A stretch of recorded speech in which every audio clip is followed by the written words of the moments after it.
Mga Lods, good morning, good afternoon, good noon. Samadan sa to ang video karon. So na sa karon magbuhat og cage sa to ang ero. Kay voice over na sa tirada na to karon mga Lods. So, okay, baga mixing na sa mga sa minuto og balas-bas. Kaya mo ni gamit nato sa tang flooring sa to ang cage para sa to ang ero. Okay, let's go.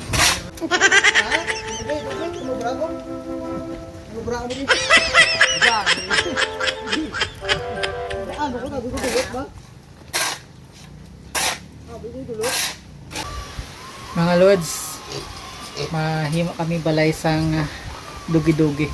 Itong engineer naman sa likod. Buta na lang ginaya. Engineer. Mga Lods, sari yung balay ni Cooper. Mas Cooper kay kung mag-ulan kaluoy. Tika kan duta-duta or daw talamnan. So, ang engineer, shout out sa engineer sa likod araw.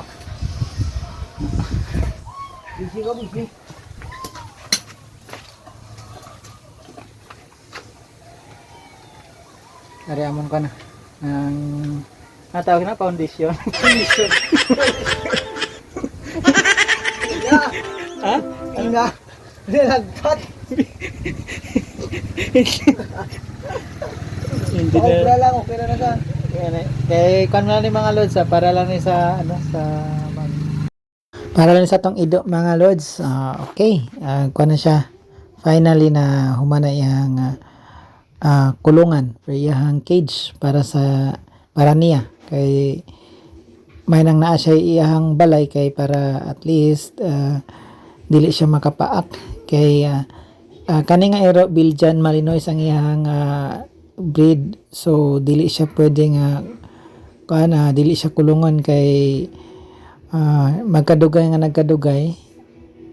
kuan siya tawag ni baris instinct kay niya baris kay siya, so magani kay ana nakog tao kay para dili siya mamaak, pero since nagtubo iyang buot kuan na gid siya iyang instinct na mamaak gid siya, especially kanang mga baboy nga irong mga askal na kwansad kanang manok. Basta na ay moduol sa iyang cage mura siyang mangigi, so kani nga ero man siya guard dog na lang sana siya diri dapita kay lahi ni siya mga Lods nga ero kay mangigi igihan kayo na moduol sa iyang amo or sa iyang tigpakaon or sa iyang gibantayan kay especially kanang mga manok mga iro moagi na magandam lang jud mugkuan kay mulugnot kay siya. So kani nga iro kay kuan pa man siya running 5 months old Belgian.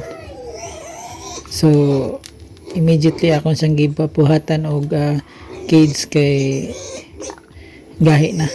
Thank you for watching.